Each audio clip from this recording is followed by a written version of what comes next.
Adding and subtracting mixed fractions. Essential question, how do we subtract mixed fractions when the first is less than the second fraction?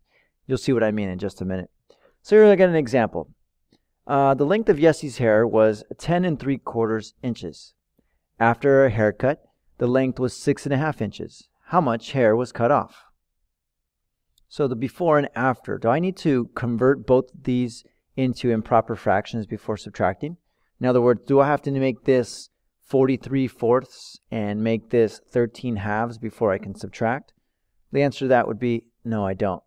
Reason I don't is because I look at just the fraction part and I say 3/4, 1/2. Can I subtract 1/2 from 3/4 and not have to borrow anything, take anything else? The answer to that would be yeah. So there's no reason for me to change it into a into an improper fraction. All right, so let me move this on down here. Here's how we're going to do this. Well, 10 3/4 minus 6.5, I can't subtract as it is because they don't have a common denominator. So the first thing I do is I write 1/2 as 2/4. Okay, I just change it to have a common denominator. Now I can subtract the whole numbers, which is 4, and the fractions, which is 1/4. And that would give me my final answer. So Yessie had 4 1/4 inches cut off of her hair total. Got another example. Anthony bought a new poster for his room. The poster itself is 30 1/3 inches wide.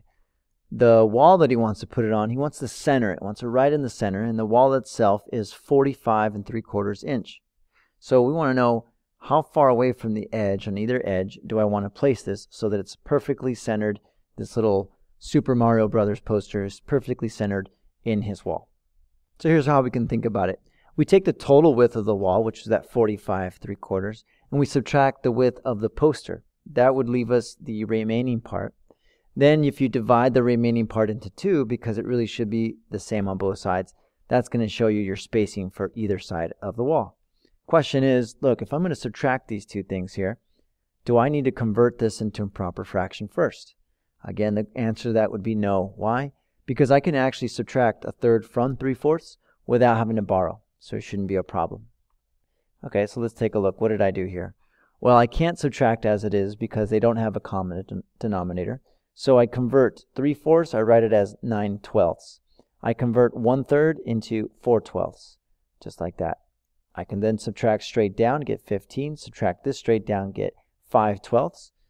And there you go. That would be your answer. The 15 5/12 is going to be how much total space we have. So that's the total space for both sides. I do want to show you kind of going forward. Look, you don't need to do this right now because we'll be doing this in later sections, but if I were to divide this by 2, later I'll show you how to do that.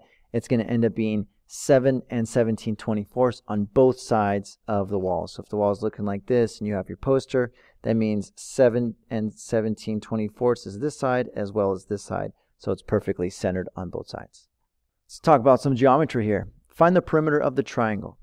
So if this triangle, which happens to be equilateral, it's the same on all sides, what is the perimeter? Well, first I need to know what perimeter is. That's the distance around the entire shape. That's all the sides, right?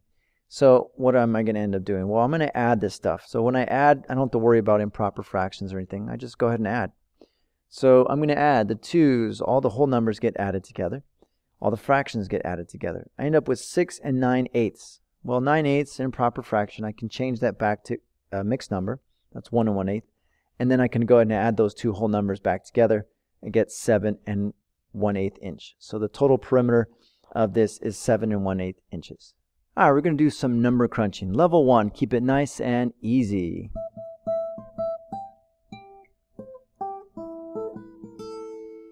That's right, level 1. So 7 4/9 plus 10 2/9. Okay, so here's what I'm going to do. I'm going to add my whole numbers separately and my fractions separately. 7 plus 10 is 17. 4/9 and 2/9. Ah, how wonderful. They already have a common denominator. So I add straight down 6/9. But then I have to remember to reduce that to 2/3. Okay, let's try another cakewalk one. Here we go. 5 9/10 minus 1 3/10. Oh, wonderful. Same thing, we're going to subtract the whole numbers separately and the fractions separately. The whole numbers turn into 4 and the fraction turns into 6/10 because look, I already have a common denominator. Okay, I then reduce this 6/10 to 4 3/5. So there we go, nice and easy level 1 stuff. All right, time to level it up. All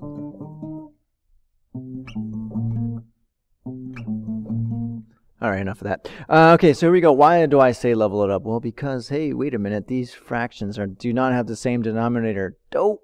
That's all right. Look, we're still going to add the whole number separately and subtract the fractions or add the fractions separately. Except this time I just got to do a little conversion here. I'm going to change this 1/5 to 2/10. Why? Again, I want to have the common denominator going on. At this point, I can add straight down and then reduce when possible. 7 1/2. All right, 13 7/8 minus 9 3/4. No problem, Mr. Ramos. Good. That's what I love to hear. Subtract that 13 and 9, and then you got that 7/8 3/4. So we're going to subtract that. But wait, I got to change this 3/4 to look like 7/8. Why? I'm sorry, 6/8. Why? Because, hey, they need to have the same denominator. So 7/8 minus 6/8 is 1/8. I don't have to reduce anymore because it is what it is, my friend. Let's go up a little bit more, eh?